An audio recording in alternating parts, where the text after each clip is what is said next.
When I think of Steve Jobs, what initially comes to mind is the image of a turtleneck-clad innovator who revolutionized personal computing and ushered in the era of sleek iPhones. But did you know that Jobs also played a crucial role in shaping the world of animated movies? That's right, Steve Jobs isn't just the tech titan we revere, he's also the visionary who helped bring Pixar's beloved animated tales to life. Today we're going to examine how Steve Jobs' visionary $5 million investment not only propelled Pixar to success, but also played an essential role in shaping the trajectory of Disney's triumph. Let's dive in. In 1986, having been ousted from his beloved Apple, Steve Jobs faced a new chapter and was unsure of where to turn next. Now, back when he was at Apple, Jobs tried to buy a company called Graphics Group, but he was turned down multiple times. Graphics Group was part of Lucasfilm's computer division, owned by Star Wars creator George Lucas. At the time, George Lucas's Graphics Group was exploring new technology, working with Disney on a project called CAPS, the Computer Animation Production System. But Lucas was in a bind. He needed to sell assets due to a divorce. To save his studio, he elected to spin out the Graphics Group, renaming it Pixar in the process. After being turned down by 35 different VCs, he accepted an offer from Steve Jobs, who infused an initial $5 million into the company. But Jobs didn't stop there. He added another $5 million for technology rights while taking on the chairman role. This move showcased his belief in the potential of graphics in animation. Steve would eventually go on to invest $54 million in total of his own money into Pixar. After struggling with poor hardware sales and financial setbacks, Pixar faced a crucial decision. They shifted gears to prioritize film production after having dabbled successfully in computer animated commercials. With financial constraints in mind, Steve Jobs struck a game-changing $26 million deal to produce 3 animated films for Disney. The first of these 3 films was none other than Toy Story, a groundbreaking achievement as the world's inaugural computer animated feature film. It became one of the highest-grossing films that year.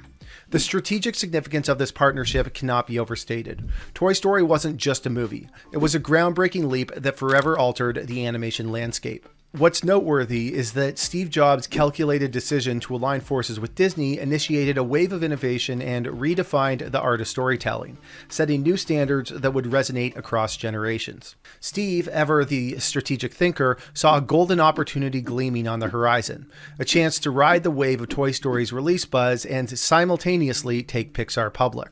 Toy Story made its debut on November 22, 1995. Barely a week later, Pixar made history again by going public, opening at $22 before hitting $45 in the first 30 minutes of trading. But this bold move wasn't met with unanimous enthusiasm.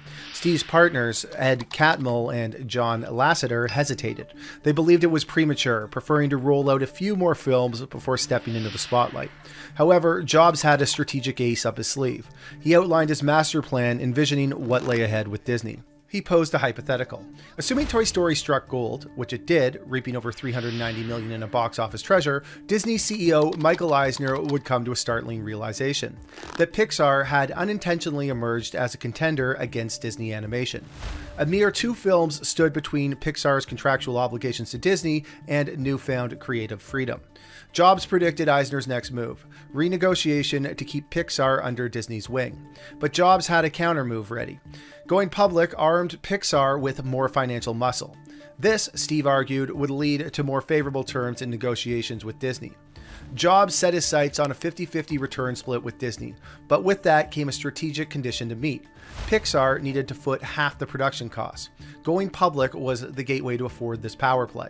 True to his words, Toy Story stormed the box office, and Pixar's IPO raised an astonishing $140 million, the grandest debut of 1995. Months later, Eisner came calling, expressing its desire to retain Pixar as a partner. But the tables had turned. Jobs' vision and boldness had won the day. Eisner yielded, conceding to Steve's 50-50 proposal. The curtains closed on this chapter, with Pixar poised for greatness and its partnership with Disney solidified by Jobs' strategic prowess. However, not all partnerships sail smoothly. Jobs and Eisner clashed, leading to strained negotiations and Pixar exploring new options. Then Eisner got fired, and Bob Iger stepped in as Disney's new CEO. Iger, even when Disney was still under Eisner's leadership, had his own observation during a parade at Hong Kong Disneyland. Amid watching the characters on parade, a realization hit him. Pixar's creations were the only new additions to Disney's roster in the past decade. With that in mind, he made an important call. It was none other than to Steve Jobs. Iger laid his cards on the table. He candidly revealed how desperately Disney needed Pixar and expressed his admiration for Pixar's creative prowess and his eagerness to forge a deal.